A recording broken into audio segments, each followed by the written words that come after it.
काम तो इसलिए नहीं होता, लेकिन आरक्षण का कोई भी फायदा नहीं है। देखिए, फ़ायदा और नुकसान का तो अभी एस्टिमेशन नहीं हो पाएगा, क्योंकि जब तक आप नौकरी नहीं दोगे। आरक्षण का मेन मुद्दा यही कि आप दे तो रहे हो, लेकिन नौकरी कितनी दे रहे हो। वो 75% है। अगर फ़ायदा नुकसान का देखा जाए तो जो लोअर कास्ट है या बैकवर्ड कास्ट में है उन लोग को थोड़ा फ़ायदा तो इसमें ज़रूर होगा। और सरकार 75% दिया है, लेकिन इसमें कुछ सुधार होनी चाहिए। नमस्कार, न्यूज़ फाउंडेशन देख रहे हैं आप। मैं हूँ आपके साथ धीरज सिंह। पिछले दिनों बिहार में आरक्षण का दायरा बढ़ाकर 75% तक कर दिया गया, जिसके बाद लगातार जो वहाँ की महागठबंधन सरकार है ये दावा कर रही है कि इससे जो बिहार के लोग हैं उनको काफ़ी फ़ायदा मिलेगा। इस समय दिल्ली में हमारी मौजूदगी है और दिल्ली में कुछ लोग हैं, इनसे बात करेंगे कि जो आरक्षण का दायरा बिहार में बढ़ाया गया है उससे क्या वाकई में लोगों को फ़ायदा होगा कि या फिर केवल ये राजनीति के लिए ही इस तरह का काम किया गया है। कुछ लोग हैं। क्या नाम हुआ भाई साहब आपका? मनीष सिंह। अच्छा, आप दिल्ली में ही रहते हैं? दिल्ली में रहते हैं, रहने वाले वहीं के हैं, बिहार के हैं। अच्छा, बिहार से हैं। ये बताइए कि पिछले दिनों बिहार में जो आरक्षण का दायरा बढ़ाया गया था उससे क्या लगता है कि फ़ायदा लोगों को वाकई में मिलता है? एकदम नहीं मिलता है, कहीं नहीं मिलता है आरक्षण का फायदा। अच्छा, फ़ायदा नहीं मिलता है? नहीं मिलता है। क्यों? कितने लोगों को नौकरी आज तक आरक्षण के उस पर मिली है? अभी कितनी सारी वैकेंसियाँ पड़ी हुई हैं आरक्षण वाली। आरक्षण की वैकेंसी ना भरने की वजह से जो सामान्य वर्ग के उम्मीदवार हैं उनको भी नौकरी नहीं मिलती है। क्योंकि लॉ हमारे देश का ऐसा है कि जब तक बैकलॉग नहीं भरी जाएगी तब तक जो बाकी भी वैकेंसियाँ नहीं भरी जाएंगी।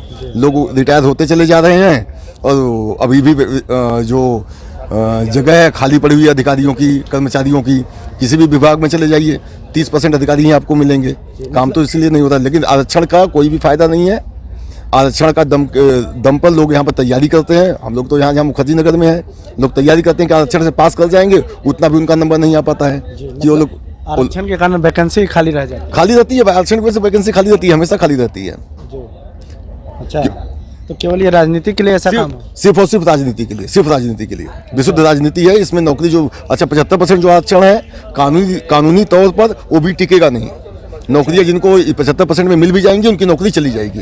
अच्छा, सुप्रीम कोर्ट इसको कैंसिल कर देगा। क्योंकि आरक्षण का दायरा काफ़ी बढ़ गया है। काफ़ी बढ़ गया, 50% मैक्सिमम 50% ही आरक्षण का दायरा है। इससे ज़्यादा का नहीं है आरक्षण का दायरा।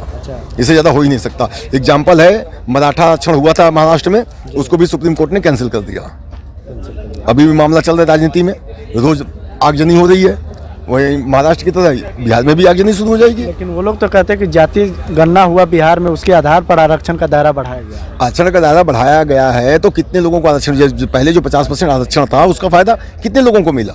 मैं ये पूछना चाहता हूँ, कितने लोगों को मिला? कितने लोग पढ़ाई करके आगे निकल गए? कितने लोग आरक्षण वाले दायरे से नौकरी उनको मिल गई? ये तो बताएं ना। मतलब कोई बेनिफिट नहीं है, नुकसान ही है? कोई बेनिफिट नहीं है, कोई भी बेनिफिट नहीं है। क्या नाम है भाई साहब आपका? मेरा नाम अरुण कुमार है। रहने वाले कहाँ के हैं? रहने वाले में बिहार, पटना से। अच्छा, पटना के हैं। ये बताइए कि पिछले दिनों जो बिहार में 75% आरक्षण का दायरा बढ़ाया गया, उससे क्या लगता है फ़ायदा होता है या नुकसान होगा उससे? देखिए, फ़ायदा और नुकसान का तो अभी एस्टिमेशन नहीं हो पाएगा, क्योंकि जब तक आप नौकरी नहीं दोगे। आरक्षण का मेन मुद्दा यही कि आप दे तो रहे हो, लेकिन नौकरी कितनी दे रहे हो। वैसे बिहार के जो भी है प्रोग्रेसिव जा रहा है, वहाँ पे अब 1.5 लाख जैसे वैकेंसी देंगे तो वहाँ अगर जो रिजर्वेशन भी दे रहे हैं तो वो बेनिफिट सबको देगा, क्योंकि सबके लिए दायरा बढ़ जाएगा। और अगर जो वैकेंसी नहीं रहेंगी तो रिजर्वेशन देने का कोई फ़ायदा नहीं है। ये बताइए, आप यहाँ पे तैयारी करते हैं दिल्ली में? जी बिल्कुल तैयारी कर रहे हैं। तैयारी करते हैं तो जो दायरा बढ़ा है उससे लगता है कि लोगों को फ़ायदा वाकई में मिल रहा है इस सब चीज़ से? देखिए, इससे क्या गरीब तबके को बहुत फ़ायदा मिलेगा, जो भी बैकवर्ड्स हैं जैसे SC ST और OBC हैं। लेकिन थोड़ा बहुत जनरल का नुकसान होगा, क्योंकि सीटें जहाँ नैरो होंगे तो वहाँ पे कंपटीशन बढ़ जाएगा। जैसे हाल फिलहाल की कट ऑफ बहुत ऊपर जा रही है, क्योंकि सीटें बहुत कम आ रही हैं। सीटें बढ़ाएंगे तो वहाँ पे जो है मतलब फिर रिजर्वेशन का भी फ़ायदा सबको मिल जाएगा। अच्छा, लेकिन उसमें 10% सवर्ण आरक्षण भी है। हाँ, तो वैसे अगर जो अभी डाटा जिस हिसाब से आया है, अगर जो उसका एक्चुअल स्टडी करेंगे तो वहाँ पे 10-12% ही जनरल की जैसे दिखाई जा रही है। तो अगर जो 10% दे रहे हैं तो 90% तो पॉपुलेशन कवर हो रही है वहाँ पे। तो उस हिसाब से मेन मुद्दा मेरा कहने मतलब यही कि आप वैकेंसी दो तो ये प्रॉब्लम ऑटोमेटिक सॉल्व हो जाएगी। आपका क्या नाम हुआ? अंकित कुमार। आप कहाँ के रहने वाले हैं? हम बिहार से हैं, बेगूसराय डिस्ट्रिक्ट से। अच्छा, बेगूसराय के हैं? बिल्कुल। अच्छा, यहाँ क्या करते हैं दिल्ली में? यहाँ करते हैं प्रिपरेशन UPSC की। UPSC की तैयारी करते हैं? जी। अच्छा, ये बताइए कि बिहार में पिछले दिनों 75% आरक्षण का दायरा बढ़ाया गया, क्या लगता है उससे फ़ायदा होगा या नुकसान होगा?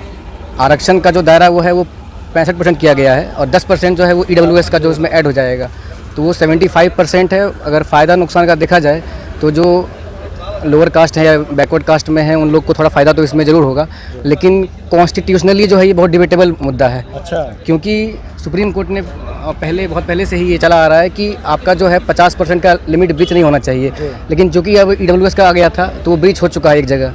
तो बिहार ने पहल कर दी है उसको लिमिट को इंक्रीज़ करने की। अगर यहाँ मिल जाता है, यहाँ पे अगर पास हो जाता है ये बिल अगर, तो ये हो सकता है कि सारे स्टेट में जो है ये फिर शुरू हो जाएगा आना। अच्छा, तो लगता है इससे फ़ायदा लोगों को वाकई में मिलता है सब चीज़ से? क्योंकि बिहार में जो है पॉपुलेशन संख्या जो है वो बैक क्लास की ज़्यादा है, तो वहाँ फ़ायदा मिलेगा, वहाँ फ़ायदा मिलेगा, बिल्कुल सही बात है। लेकिन डिपेंड करता है कि ये कॉन्स्टिट्यूशनली लीगल नहीं है ये चीज़। अच्छा, तो क्योंकि ये बहुत कंट्रोवर्शियल है, ये सुप्रीम कोर्ट में मामला जाएगा तो मुझे लगता है वहाँ खारिज हो जाएगा, वहाँ दिक्कत हो जाएगा। वहाँ दिक्कत होना चाहिए। आप लोग भी तैयारी करते हैं तो लगता है कि इस सब चीज़ से मतलब फ़ायदा वाकई मिलता है? डिपेंड करता है कि वैकेंसीज़ के ऊपर ना। अब मान लीजिए अगर आप वैकेंसीज़ अगर ला रहे हैं अच्छी संख्या में, तो फिर तो रिजर्वेशन भी दी जाए तो एक अच्छी खासी पॉपुलेशन को जो है मिल जाएगी सीट। मिल जाती है। लेकिन अगर रिजर्वेशन ही, अगर वैकेंसी ही नहीं है तो आप कितना भी रिजर्व कर दीजिए तो वो हो जाएगा ना कि वहाँ की सीट यहाँ देना। आप वैकेंसी इंक्रीज़ कीजिए ना, एम्प्लॉयमेंट जो है वो जनरेट होनी चाहिए। ये नहीं होना चाहिए कि इसकी टोपी उसके सर। आपका क्या नाम है भाई साहब? विकास कुमार, कहाँ घर हुआ आपका? पटना। अच्छा, पटना का रहने वाला है। दिल्ली में क्या करते हैं, तैयारी वारी करते हैं यहाँ पर? जी जी, अच्छा, किस चीज़ का तैयारी?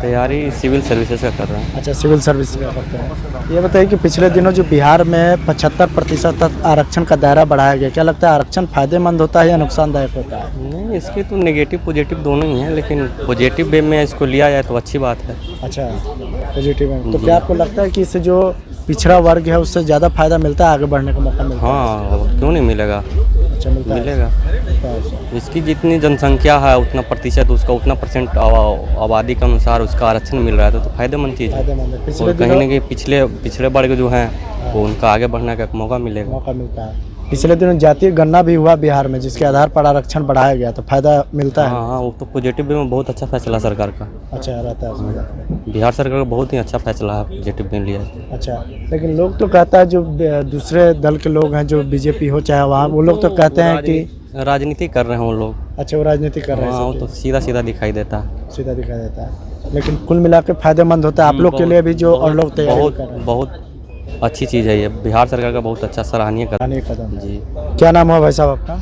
मेरा नाम आशीष रंजन हुआ। रहने वाले कहाँ के हैं? बिहार के हैं, पटना के। अच्छा, पटना के रहने वाले। ये बताइए कि पिछले दिनों जो बिहार सरकार द्वारा 75% जो आरक्षण का दायरा बढ़ाया गया है, क्या लगता है इससे लोगों को फायदा होता है या नुकसान मिलेगा? नहीं, ये तो बहुत अच्छी बात है कि आरक्षण बढ़ाया गया है और सरकार 75% दिया है, लेकिन इसमें कुछ सुधार होनी चाहिए।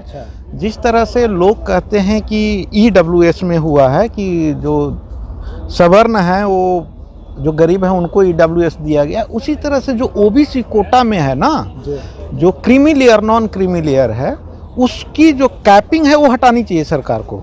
क्योंकि जितने भी OBC में आते हैं उनको आरक्षण का लाभ नहीं मिल पा रहा है, क्योंकि वो कैपिंग में आ जाते हैं। तो ये जो कैपिंग है इसको सबसे पहले सरकार को हटाना देना चाहिए। राजनीतिकरण नहीं होनी चाहिए कि हाँ हमने दे दिया नहीं दिया। आप एक बार रिव्यू कीजिए कि किस किस की समाज को कितने कितने % आरक्षण मिले हैं। तो सबसे पहले ये है। तो OBC में जो क्रीमी लेयर है, नॉन क्रीमी लेयर है, या तो उसकी 15 लाख लिमिट कर दें या तो वो कैपिंग हटा दें। और लोग तो ये भी कहते हैं कि कोर्ट में मामला जाएगा तो वहाँ फंस जाएगा आप, जबकि कोर्ट में मामला गया भी है। क्या आपको लगता है वहाँ स्टे कर दिया जाएगा? नहीं, जिस तरह से तमिलनाडु सरकार ने 9वीं अनुसूची में ला करके इसको वो किया, तो कोर्ट में तो आई थिंक सरकार चाहेगी तो नहीं रुकेगा ये चीज़, ये लागू हो जाएगा। लेकिन सरकार को चाहिए कि ये जो OBC का जो creamy layer non creamy layer का बाउंडेशन है उसे हटाना चाहिए। और बिहार सरकार को एक चीज़ और चाहिए कि ये जो डेली ये राजनीति करते हैं जाति धर्म की, उसको हटाना चाहिए। अभी आप रिसेंट में देखे हैं जो ये छुट्टियों का मैटर हुआ, ये सब आप डेवलपमेंट में आइए ना, क्यों जनता का माइंड डाइवर्ट कर रहे हैं? ये तो आप जनता का माइंड डाइवर्ट कर रहे हैं ना। छुट्टी 2 दिन ज़्यादा दे दीजिएगा, 2 दिन कम कर दीजिएगा, इमोशनल करने से क्या फ़ायदा? आप किसी चीज़ का छुट्टी काट करके धर्म के साथ पोलराइज कर रहे हैं, तो ये गलत चीज़ है। चलिए, तो देख सकते हैं कि ये तमाम लोग जो हैं दिल्ली में रहते हैं और जो बिहार में 75% तक आरक्षण का दायरा बढ़ाया गया है, उन्होंने बताया कि किस तरीके से इससे फ़ायदा होगा या नुकसान। दिल्ली से न्यूज़ फाउंडेशन के लिए मैं धीरज सिंह।